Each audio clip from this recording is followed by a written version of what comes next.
Yang pertama-tama, mari kita doakan kepada guru kita, semoga beliau disehatkan badannya, dipanjangkan umurnya, diselesaikan berbagai macam masalahnya dan segala urusannya, dan dijadikan anak-anaknya anak yang soleh dan soleha. Amin amin ya rabbal alamin. Dan tidak lupa pula kepada Nurul Kobong atau bisa dikenal dengan Nurul Kobong dan wakil pondok pesantren Salafiyah wakil Kobong, yaitu Ustadz Yajid dan Ustadz Saifullah, yang malam ini mereka bisa hadir dua bersaudara itu di majlis ta'lim ini.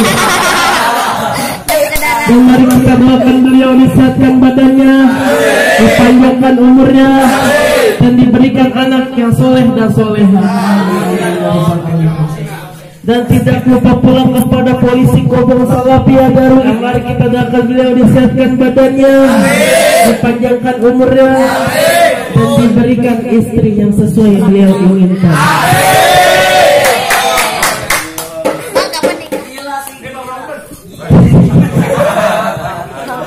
Dan mohon maaf kepada AA atau abang-abang pengurus pondok yang tidak bisa saya sebutkan satu persatu dan tidak akan mengurangi rasa hormat dan takzim saya. Berdirinya saya di sini ingin membawakan sebuah kisah di zaman Nabi Musa.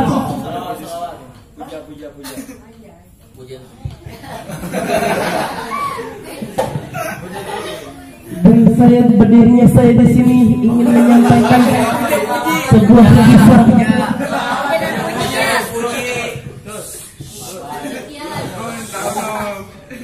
Bisa dimengerti?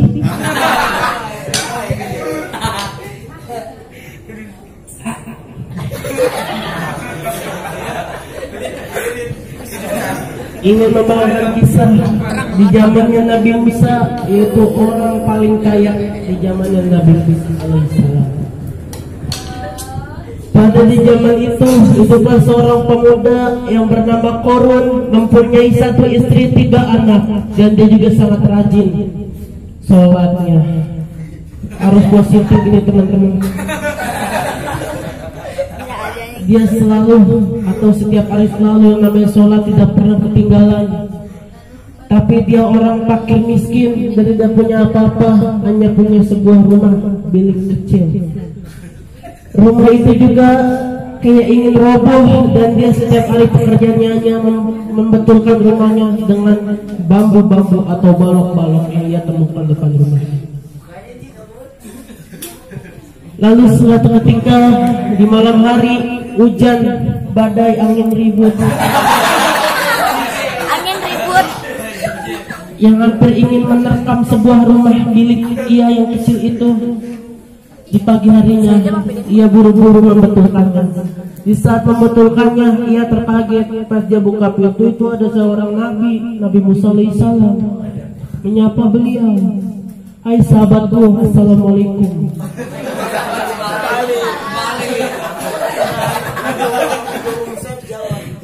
Diam dulu dikit.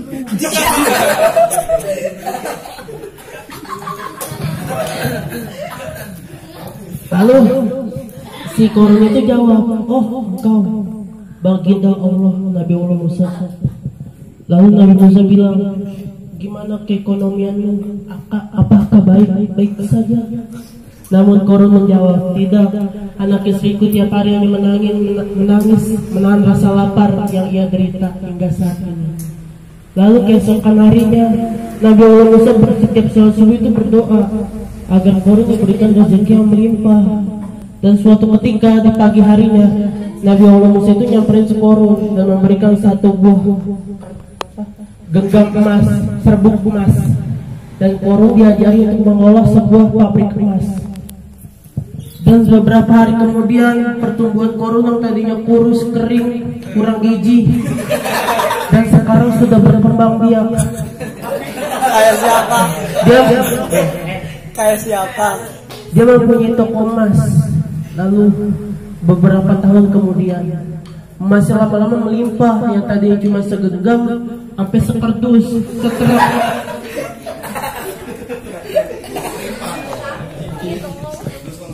Ya, segitulah. Lalu dan ia juga lupa kepada siapa ia diberikan mas dan kepada siapa dia harus berdoa. Dia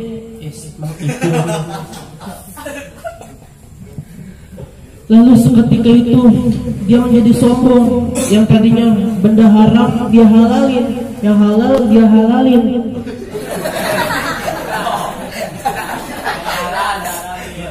Ya, seperti itu memang ya. Lalu ketika itu, lalu dia punya istana yang megah dan mewah. Dia mempunyai tahta, dia punya banyak cewek-cewek yang tiap hari buat tugas cuma buat ngipasin doang. Lalu seketika itu ada 3 orang utusan Nabi Musa datang kepada beliau. Assalamualaikum sahabatku Qarun. Lalu Qarun menjawab, waalaikumsalam. Oh ternyata engkau sahabatku, ada apa kau datang kemari? Lalu sahabat Nabi Musa itu bilang, utusannya, aku disuruh oleh Nabi Allah Musa untuk meminta zakat kepada engkau dan membagi separuh hartamu untuk diberikan kepada fakir miskin. Lalu si Qarun itu menjawab kayak gimana ya? Buat apa? Dipalingkan mukanya. Untuk apa? Untuk dibagi separuh hartamu kepada fakir miskin. Lalu Qarun menjawab, aku mendapatkan harta ini dari nol hingga sekarang, engkau hanya memintanya. Lalu sahabat yang kedua itu bilang, hai Qarun, ingatlah siksaan Allah itu lebih pedih daripada kebahagiaan di dunia. Lalu si Qarun ngotot, lah emang haruskah kita memberikan zakat? Aku tidak akan pernah memberikan sepeser pun kepada kalian. Setelah si Musa itu bilang apa, sekarang dia udah mulai meloncong si Qarun. Tiap dia bilang saya si Musa, aku tidak akan memberi sepeser pun kepada beliau. Lalu keesokan harinya, setiap sore, setiap pagi, dia memamerkan harta-hartanya. Dia naik delman, di belakang didorong harta-hartanya sama bodyguard-bodyguardnya yang kurus hitam gitu. Didorong. Langsung Nabi Allah Musa datang. Wahai Qarun, apa maksudnya engkau hanya memamerkan hartamu, bukan membagikannya? Lalu Qarun bilang, untuk apa aku membagikannya? Aku dapat bukan dari jerih payahmu, ini aku yang berjuang sendiri. Saking sombongnya si Qarun sampai bilang, ya masalah akhirat mah gampang, aku akan bayar semua ini dengan harta-hartaku.